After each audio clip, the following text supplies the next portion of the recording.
melalui WA. Iya. Tujuan saya ke rumah ini, ke rumah Bunda, saya mau wawancara ibu sekitar pembelajaran daring gitu selama pandemi ini.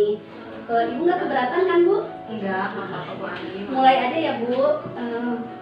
Bagaimana pendapat ibu tentang pembelajaran online selama ini? Aduh, online sekarang mah ya buahnya ternyata bikin ribet keluarga. Ribet ya.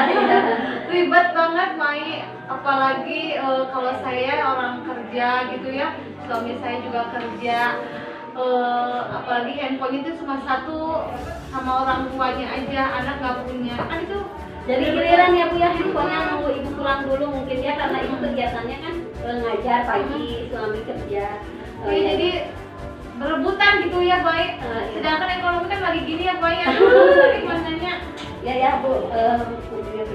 Terus ada kendala lagi nggak Bu selain handphone rebutan gitu? Terus karena ibu waktu pagi-pagi. Ada juga baik kan memang anak tuh langsung bisa belajar kalau dikasih tugas. Nggak akan bisa baik kalau kita nggak nerangin dulu gimananya.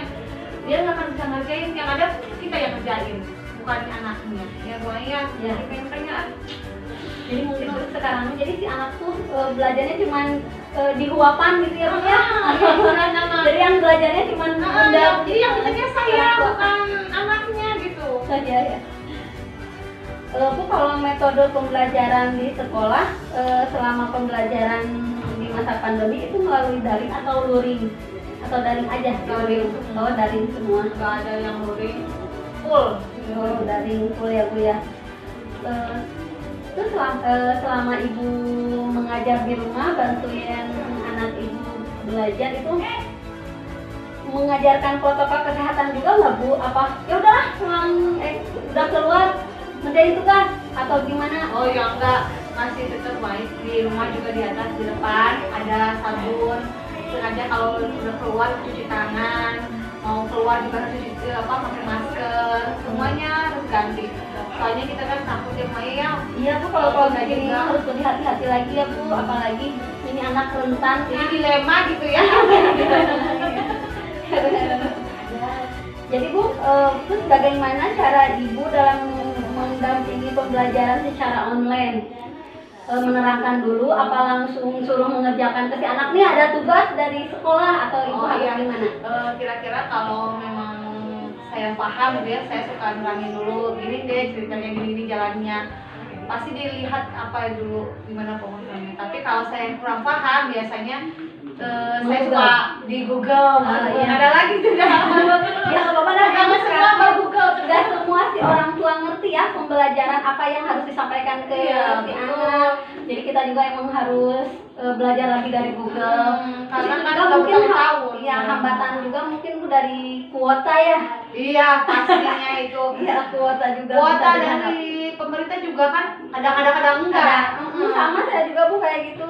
Kebetulan saya juga emang dapat bantuan dari Diknas, tapi kadang ada kadang enggak. Iya gitu, udah makanya males, kadang-kadang loadingnya lama. Iya. Dasar semuanya. Ya Bu, cukup sekian wawancara, mungkin segitu aja ya Bu ya. Terima kasih sudah mengganggu waktunya. Tapi Bu, kebetulan hari ini Ibu udah belajar ngebantuin anaknya atau belum? Udah. Udah. Tapi belum. Ada yang belum semua, ada yang semua karena kan gimana kan banyak waktu. Ya Bu, untuk sekarang mungkin yang belumnya saya mau minta gimana cara Ibu mengajarkan ke si anak. Bulan positif terletak di kanan, bila bilangan buat negatifnya di sebelah kiri. Jadi kalau kita ke sebelah kanan itu bilangannya sudah positif, nggak ada miminan lagi Mas. Kalau ke sebelah kanan, ke sebelah kiri bakal negatif. Contoh 0 itu bilangan asli. Kalau bilangan asli itu tidak dihitung kanan kiri, nggak ada positif negatif. Jadi 0 itu tidak ada nilainya.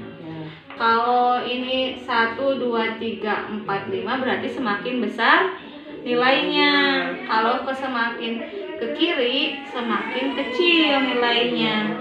Kayak -1, -2, -3, -5, -7 berarti artinya sudah semakin kecil itunya nilainya. Contoh Contoh, kalau -1 sama -2 besaran mana nilainya?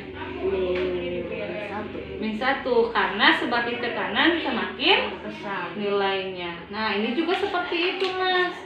Ditanyanya lingkari bilangan yang lebih besar. Berarti kalau -35 sama 30 besaran mana? 30 karena lebih ke kanan lebih besar. kalau ke kiri Menjadi lebih kecil. nilainya sudah tidak kecil ya. Sudah ngerti kan, Mas? Sudah. Atas berkenannya di observasi, mungkin saya di sini akan sedikit memberi tips belajar di rumah agar tetap efektif. Salah satunya mungkin membuat jadwal belajar harian biar si anak tuh tetap belajarnya jam berapa, konsisten gitu ya Bu ya. Itu juga sih kembali lagi ke ibunya bersedia, tapi harus bersedia ya Bu ya, karena itu demi anak gitu.